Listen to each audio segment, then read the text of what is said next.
हैं जो समझ में नहीं आते हैं, स्वभाव में घुसे हुए हैं। आपको पता है ना, जो चीज स्वभाव में घुस जाती है वो समझ में आती नहीं है जब तक दूसरा उसको बताए नहीं। तो इसलिए बीच बीच में पति पत्नी को, भाई बहन को, माता पुत्र को और पिता माता को एक दूसरे को बताते रहे, भाई साहब आपके अंदर ये बुराई घुस रही है। पहले तो समझ में आएगी नहीं, ये स्वाभाविक गुण है, समझ में आती नहीं है बुराई। लेकिन अगर कोई आपको बताता है कि ये आपके अंदर बुराई है तो ध्यान करिएगा, सतर्कता जरूर लगाइएगा। बोले कह रहे हैं तो कुछ तो बात है। धुआं जब उठता है तब कहीं न कहीं तो आग लगती है ना, बिना आग के धुआं उठ नहीं सकता है। तो इसलिए जो जो बुराइयां हैं एक दूसरे को समझाते जाइए, उनको बताते जाइए और उनको निवृत्ति का मार्ग हम यहां से बता देते हैं। क्या? समर्पण। बुराइयों से दूर भागने का मार्ग क्या है? समर्पण। किसका समर्पण? ऋषि सत्ता का, परमात्मा सत्ता का, प्रभु श्री राम का। भगवान ने रामायण में कहा है, मोह कपट छल छिद्र न भावा, निर्मल मन जन सो मोहि पावा। जब तक मन को निर्मल नहीं बनाएंगे भगवान हृदय में बसने वाले नहीं हैं। कितने बार भी रामायण का पाठ कर लें, लेकिन इस मन में रोजाना झाड़ू लगाने की जरूरत है ना। देखते हैं फर्श पे, अभी हम सुबह यहाँ गद्दा बिछाने वाले थे तो भाई साहब बोले रुको भैया, क्या हो गया? बोले झाड़ू से नहीं।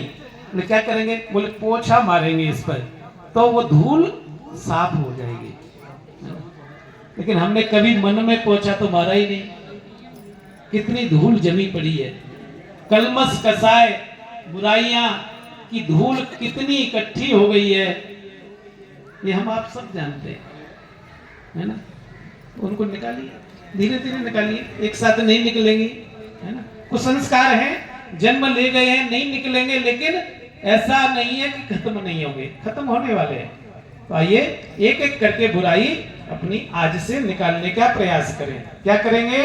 समर्पण का भाव, गुरु माता पिता के प्रति समर्पण का भाव मन में जगाएंगे। एक मोटी मोटी बात आपको बता देते हैं। जब आप खाना खाते हैं ना, तब क्या करते हैं?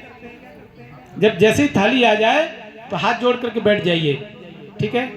इष्ट देवता जो भी आप जिनको भी मानते हैं, आपके गुरु आप जिनको भी मानते हैं जानते हैं, और आपके माता और पिता, इन चार का स्मरण जरूर करिए। आ जाइए, भोजन की थाली तैयार है, कितना स्वादिष्ट भोजन बनाया आपकी बहू ने। आइए पिताजी ग्रहण करिए, हे प्रभु आइए इसको ग्रहण करिए। ऐसे नमस्कार करते हुए पहला कौर लेकर के और उन्हीं के नाम से खाइए। यह है समर्पण, यह है हमारी श्रद्धा।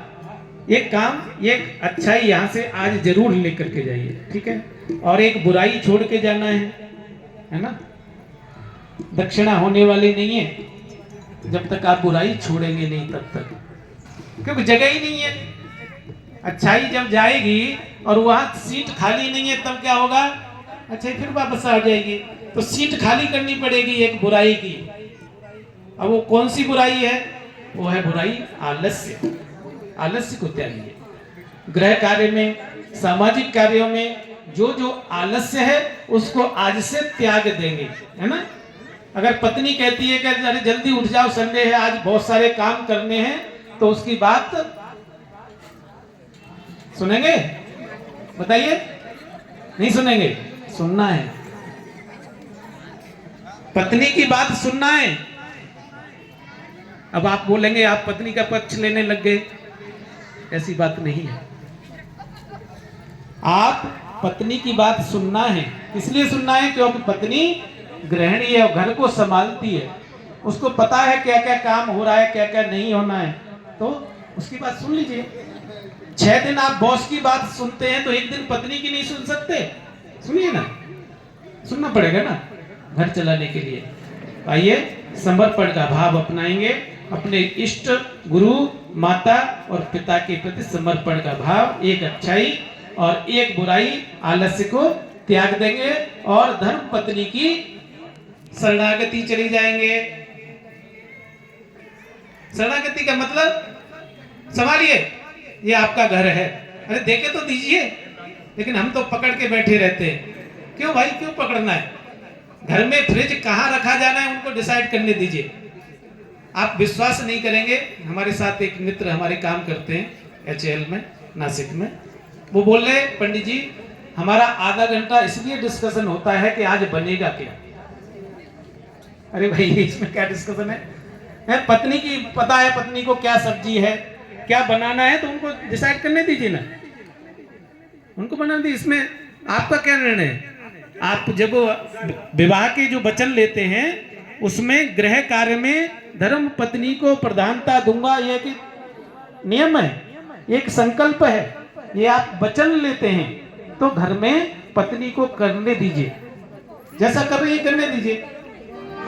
एक अच्छाई हम लेंगे और एक बुराई छोड़ेंगे दक्षिणा के रूप में। दक्षिणां समर्पयामि।